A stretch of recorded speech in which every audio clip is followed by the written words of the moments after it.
요즘 이런 생각을 자주 해요. 나는 혼자 늙어가는구나. 배우자는 몇 년 전에 먼저 갔고 자식들은 각자 사느라 바빠요. 1년에 명절 때나 한 번씩 얼굴 보고 그것도 하루 이틀이면 다시 떠나가죠. 친구들도 하나둘 세상을 떠나거나 아프거나 연락이 끊기고 아침에 일어나면 집안이 너무 조용합니다. 혼자 밥 먹고 혼자 텔레비전 보고 혼자 잠들어요. 처음에는 무서웠어요. 혼자 늙어간다는 게. 이렇게 혼자 살다가 언젠가 혼자 아프고 혼자 죽는 거 아닐까? 그런 생각하면 밤에 잠이 안 왔어요. 그러다가 어느 날 절에 갔습니다. 마음이 너무 답답해서 어디든 가고 싶었어요. 스님께서 법문하시는데 이런 말씀을 하시더라고요. 혼자라는 것은 외로운 것이 아닙니다. 혼자라는 것은 온전한 것입니다. 그 말을 듣는 순간 가슴이 뭉클했어요. 혼자가 외로운 게 아니라 온전한 거라니. 집에 와서 부처님 말씀을 찾아봤어요. 부처님께서 이런 말씀을 하셨다고 합니다. 혼자 태어나서 혼자 살다가 혼자 죽는다. 이것이 인생의 진실이다. 처음엔 이 말씀이 너무 슬프게 느껴졌어요. 혼자 태어나서 혼자 죽는다니 너무 외롭잖아요. 하지만 곰곰이 생각해 보니까 이게 진실이더라고요. 우리는 정말 혼자 태어났어요. 엄마 뱃속에서 나올 때 혼자 나왔죠. 그리고 살면서 많은 사람을 만나지만 결국은 혼자 가요. 아무리 사랑하는 사람이라도 함께 갈 수 없어요. 법정 스님께서 이런 말씀을 하셨어요. 혼자라는 것을 받아들이십시오. 그것이 자유의 시작입니다. 받아들이기. 혼자라는 사실을 있는 그대로 받아들이기. 그게 쉽지 않았어요. 평생을 누군가와 함께 살았는데 이제 혼자라는 게. 젊었을 때는 혼자 있는 시간이 별로 없었어요. 학교 다닐 때는 친구들이 있었고, 직장 다닐 때는 동료들이 있었고, 결혼하고 나서는 배우자와 자식들이 있었죠. 집에 가면 누군가 있었고, 밥 먹을 때는 누군가와 함께 먹었어요. 그런데 이제는 아무도 없어요. 아침에 일어나도 혼자, 밥 먹을 때도 혼자, 밤에 잠들 때도 혼자. 처음에는 이게 너무 힘들었어요. 밥을 혼자 먹으면 밥맛이 없더라고요. 혼자 먹는 밥이 이렇게 쓸쓸한 줄 몰랐어요. 텔레비전을 보다가 웃긴 장면이 나와도 함께 웃을 사람이 없어요. 혼자 웃다가 갑자기 슬퍼지더라고요. 밤에 잠들기 전이 제일 힘들었어요. 옆자리가 텅 비어 있으니까 허전하고 외로웠죠. 그래서 텔레비전을 켜놓고 잤어요. 집안이 너무 조용하면 무서웠거든요. 하지만 시간이 지나면서 조금씩 익숙해졌어요. 혼자 밥 먹는 것도, 혼자 텔레비전 보는 것도, 혼자 잠드는 것도, 그리고 어느 순간부터 혼자가 나쁘지 않더라고요. 부처님께서 이런 말씀을 하셨어요. 고독은 외로움이 아니다. 고독은 자유다. 처음엔 무슨 말인지 몰랐어요. 혼자 있으면 외로운 게 당연한 거 아닌가. 그런데 혼자 지내다 보니까 그 말씀이 이해가 됐어요. 혼자 있으면 자유로워요. 누구 눈치 볼 필요 없고 누구한테 맞출 필요도 없어요. 내가 하고 싶은 대로, 내가 먹고 싶은 대로, 내가 자고 싶은 대로 할 수 있죠. 아침에 일어나고 싶을 때 일어나고, 자고 싶을 때 자고, 먹고 싶을 때 먹고, 쉬고 싶을 때 쉬고, 아무도 뭐라 하지 않아요. 성철 스님께서 이런 말씀을 하셨어요. 혼자 있을 줄 아는 사람이 진정으로 성숙한 사람입니다. 맞는 말이에요. 혼자 있지 못하고 항상 누군가를 찾는 사람은 어쩌면 의존적인 사람일 수 있어요. 하지만 혼자 있을 줄 아는 사람은 스스로 서 있는 사람이죠. 그렇다고 해서 외로움이 없는 건 아니에요. 여전히 외롭습니다. 특히 밤에 혼자 침대에 누워 있을 때 특히 아플 때, 아무도 없을 때, 특히 명절 때, 다른 집은 북적북적한데 우리 집은 조용할 때, 그럴 때는 정말 외로워요. 하지만 그 외로움을 이제는 받아들이게 됐어요. 혜민 스님께서 이런 말씀을 하셨어요. 외로움을 피하지 마십시오. 외로움 속으로 들어가십시오. 무슨 말인지 처음엔 몰랐어요. 외로운데 왜 외로움 속으로 들어가요? 그런데 해보니까 알겠더라고요. 외로움을 피하려고 하면 외로움이 더 커져요. 텔레비전을 크게 틀어놓고 이것저것 하면서 외로움을 잊으려고 하면 오히려 더 외로워지더라고요. 하지만 외로움을 있는 그대로 느끼면 조금 나아져요. 아, 나 지금 외롭구나. 그래, 외로울 수 있지. 혼자 사니까. 이렇게 인정하고 나면 외로움이 조금 가벼워져요. 부처님께서 이런 말씀을 하셨어요. 있는 그대로 받아들이면 고통이 줄어든다. 정말 그래요. 외로움을 거부하면 외로움이 더 고통스러워요. 하지만 외로움을 받아들이면 외로움이 조금 견딜만해지죠. 혼자 늙어가는 게 처음에는 무서웠어요. 혼자 아프면 어떡하지? 넘어지면 어떡하지? 응급 상황이 생기면 어떡하지? 이런 걱정이 많았죠. 그래서 준비를 했어요. 먼저 비상 연락망을 만들었어요. 딸아이 번호, 아들 번호, 그리고 옆집 아주머니 번호. 휴대폰에 저장해 놓고 냉장고에도 붙여놨어요. 만약에 쓰러지면 구급대원이 보고 연락할 수 있도록. 둘째, 응급벨을 달았어요. 목에 걸고 다니는 응급벨이요. 처음에는 창피했어요. 이걸 차고 다니는 게. 하지만 안전이 더 중요하니까 지금은 항상 차고 다녀요. 셋째, 약을 정리했어요. 어떤 약을 언제 먹는지 다 적어서 냉장고에 붙여놨어요. 혹시 의식을 잃고 병원에 가면 의사 선생님이 보고 알 수 있도록. 넷째, 중요한 서류들을 정리했어요. 통장, 보험증서, 인감, 이런 것들을 한 곳에 모아놨어요. 그리고 자식들한테도 알려줬죠. 엄마 책상 서랍 위에 다 모아놨으니까 나중에 필요하면 거기서 찾아. 법정 스님께서 이런 말씀을 하셨어요. 준비는 두려움을 줄여줍니다. 정말 그래요. 준비를 하고 나니까 마음이 조금 편해졌어요. 물론 여전히 두렵긴 해요. 혼자 쓰러지면 어떡하나 이런 생각은 여전히 들죠. 하지만 예전보다는 덜 두려워요. 최소한의 준비는 했으니까. 혼자 늙어가려면 건강이 제일 중요해요. 젊었을 때는 아파도 괜찮았어요. 누군가 옆에서 돌봐줬으니까. 하지만 이제는 아프면 정말 힘들어요. 아무도 없으니까. 그래서 요즘은 건강을 정말 챙겨요. 매일 아침 산책을 해요. 집 근처 공원을 한 바퀴 도는데 30분 정도 걸려요. 처음에는 힘들었어요. 무릎도 아프고 숨도 차고. 하지만 매일 하다 보니까 이제는 습관이 됐어요. 아침에 안 나가면 뭔가 허전해요. 산책하면서 다른 어르신들도 만나요. 인사하고 가끔 이야기도 나누고. 그분들도 저처럼 혼자 사시는 분들이 많더라고요. 밥도 잘 챙겨 먹으려고 해요. 혼자 먹으니까 대충 먹고 싶은 마음이 들어요. 라면으로 때우거나 빵으로 때우거나. 하지만 그러면 안 되더라고요. 몸이 금방 안 좋아져요. 그래서 요즘은 작은 양이라도 제대로 해 먹어요. 밥 짓고 국 끓이고 반찬 하나라도 만들어서 먹죠. 처음에는 귀찮았어요. 혼자 먹는데 뭐하러 이렇게 해? 하지만 제대로 먹고 나면 몸이 달라요. 힘도 나고 기분도 좋아지고. 부처님께서 이런 말씀을 하셨어요. 몸은 수행의 도구다. 몸을 잘 돌보아라. 맞아요.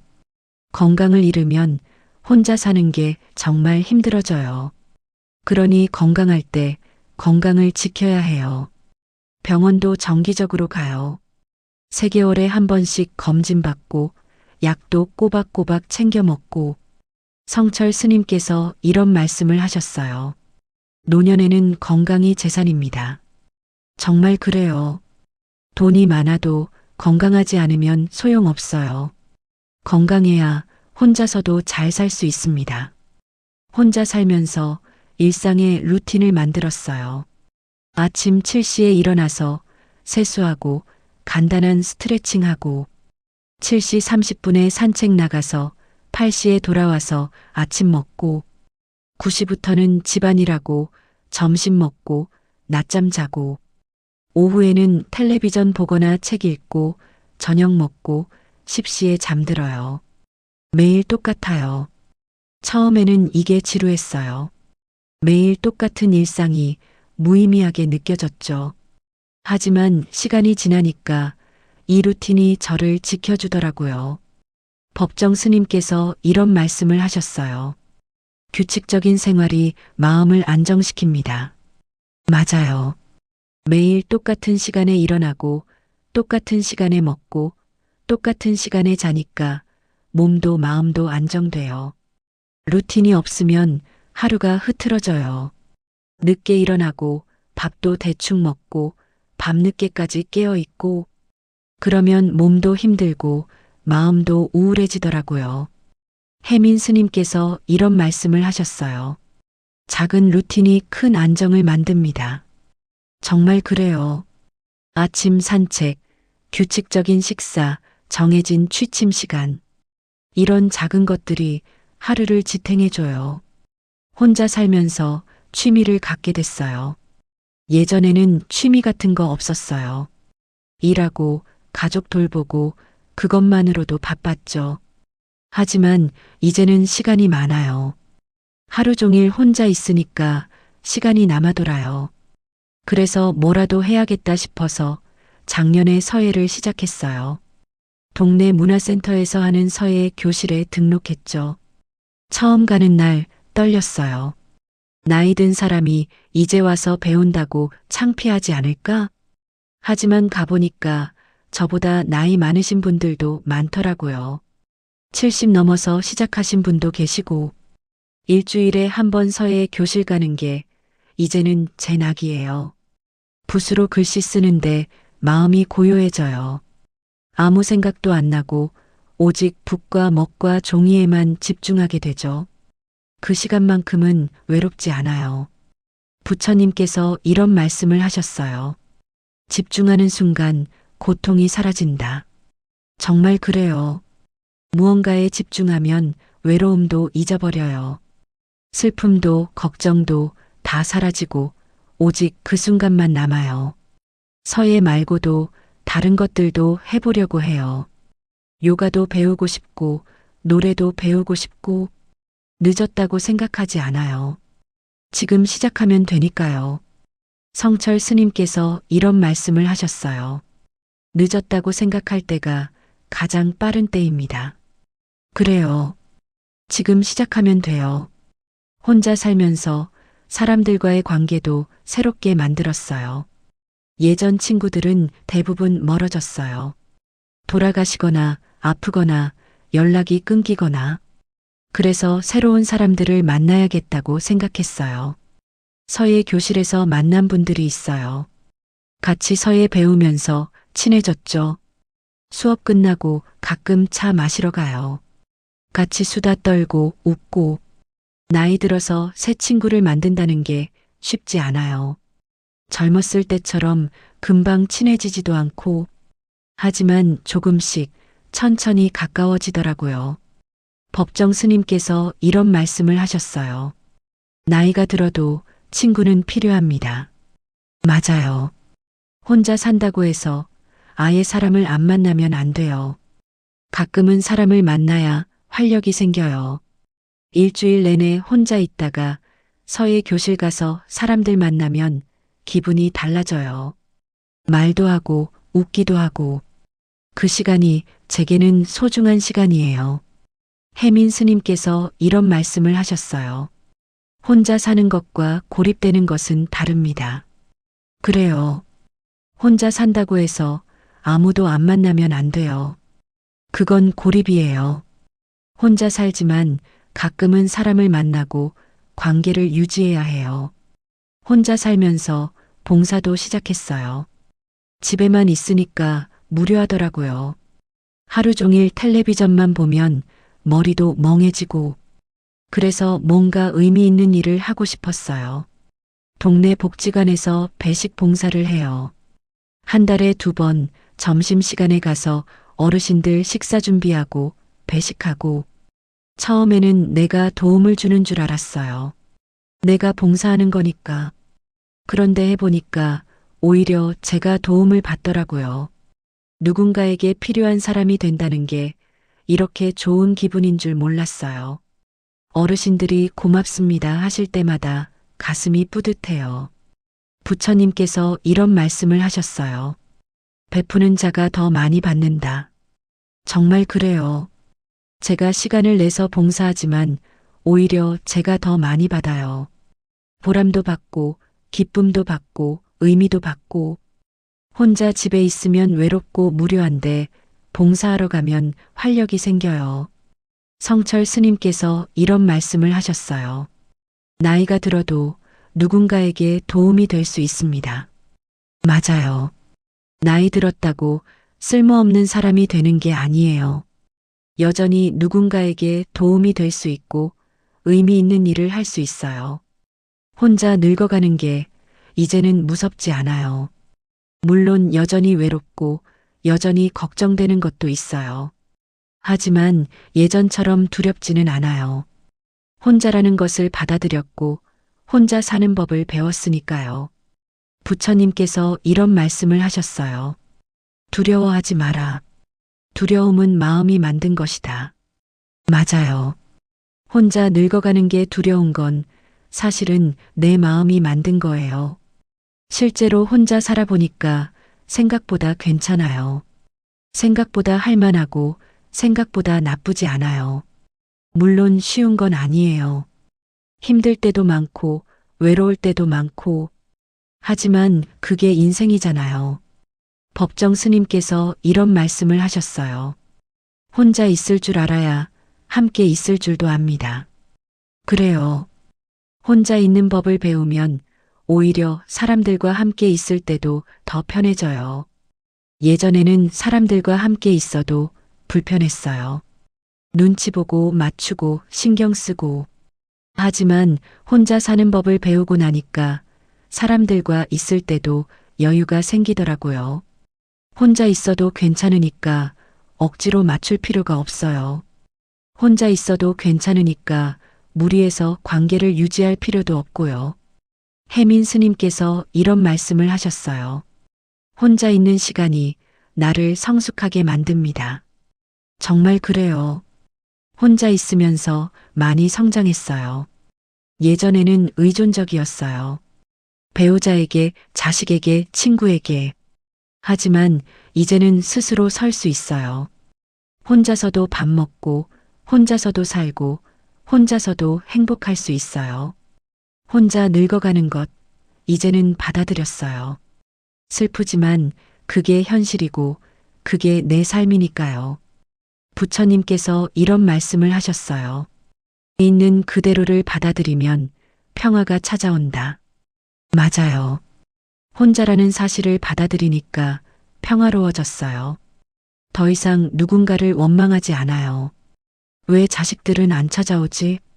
왜 친구들은 연락이 없지? 이런 생각 안 해요. 그냥 나는 혼자구나.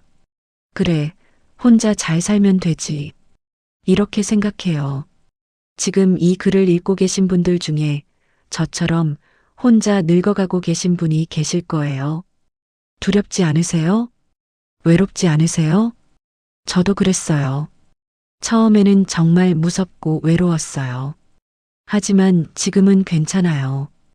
혼자라는 것을 받아들이고 혼자 사는 법을 배우니까 괜찮아졌어요. 몇 가지 말씀드리고 싶어요. 첫째, 혼자를 받아들이세요.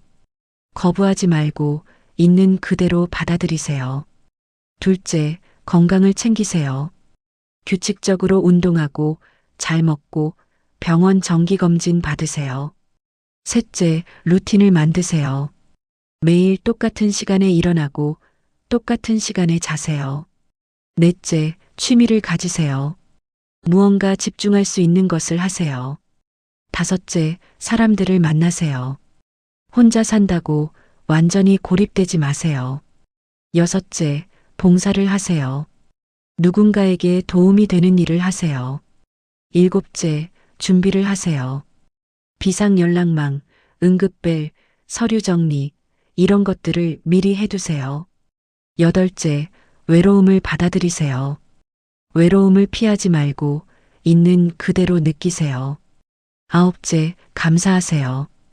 혼자지만 여전히 감사할 것들이 많아요. 열째, 지금을 사세요. 과거를 후회하지 말고 미래를 걱정하지 말고 지금 이 순간을 사세요. 성철 스님께서 말씀하셨어요. 혼자 있을 줄 아는 사람이 진정으로 성숙한 사람입니다. 해민 스님께서 말씀하셨어요. 혼자 있는 시간이 나를 완성시킵니다. 부처님께서 말씀하셨어요. 혼자 태어나서 혼자 살다가 혼자 간다. 이것을 받아들이면 자유롭다. 혼자 늙어간다는 게 슬픈 일일 수 있어요. 하지만 동시에 자유로운 일이기도 해요. 혼자니까 누구 눈치 안 봐도 돼요. 혼자니까 내 마음대로 살 수 있어요. 혼자니까 온전히 나 자신이 될 수 있어요. 법정 스님께서 마지막으로 이런 말씀을 하셨어요. 혼자라는 것은 외로운 것이 아니라 온전한 것입니다. 그래요. 혼자는 외롭지만 동시에 온전해요. 부처님께서 우리 모두를 축복하시길. 혼자 늙어가는 우리 모두가 평안하시길. 혼자지만 외롭지 않고 혼자지만 행복하시길. 나무 아미타불 관세음보살